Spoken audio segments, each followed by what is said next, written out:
Eh, qu'est-ce que t'écoutes, Nénès? Nénès! Oh! Oh, pardon, je t'ai pas entendu. Le casque plus les bouchons de cérumen, j'étais dans un autre univers. Bah, qu'est-ce que t'écoutais comme ça, dandiner comme un plouc? Une compilation des meilleurs hits 16 bits du jeu vidéo. Une tuerie. Ah, je préfère largement les musiques 8 bits, moi. Ah bah décidément, hein, en tout point, tu n'es que la moitié de moi.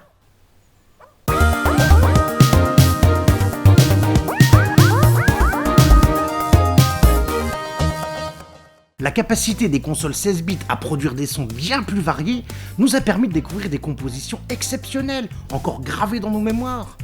Moi je me souviens d'une infinité de créations musicales de l'époque permettant à mon cerveau d'être apaisé. Je peux pas te dire, vu que le mien fait la moitié du tien. Secret of Mana, Super Castlevania 4 ou Cool Spot, ça te rappelle rien? Je te dis que je préférais le chiptune, le son 8 bits, quoi.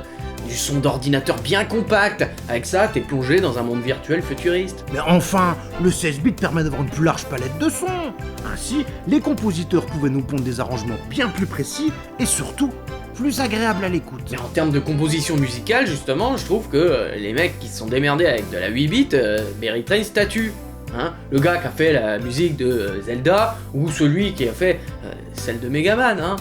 Les mecs ils se sont démerdés avec rien alors qu'ils nous ont pondu des musiques inoubliables qui nous font replonger encore en enfance à l'heure actuelle. Ah, pour les oreilles, c'est quand même vachement moins agréable, non? Mais tu t'en fous, t'as ton gros cérumen qui protège tes tympans, toi. Eh oh, ça va, hein? Et puis, moi je pense que t'es pas super objectif, hein, parce que je suis sûr que t'as déjà fredonné des airs de ta Mega Drive ou de ta Super NES.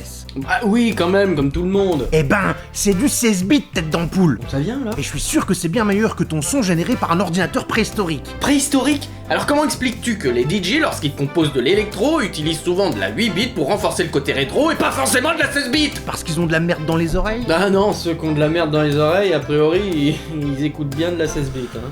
Bon, on sera pas d'accord. Alors on va dire que chacun écoute sa musique et basta. Au final, 16 bits, 8 bits, qu'est-ce qu'on en a à branler? C'est plutôt sur les harmonies qu'on devrait débattre, hein. Si une harmonie ou une mélodie est bien composée, tu peux me la faire avec des cailloux qui s'entrechoquent, elle sera toujours aussi bonne. Ah, je te rejoins là-dessus, hein. Tu m'as quand même fait pas mal monter ma tension, hein.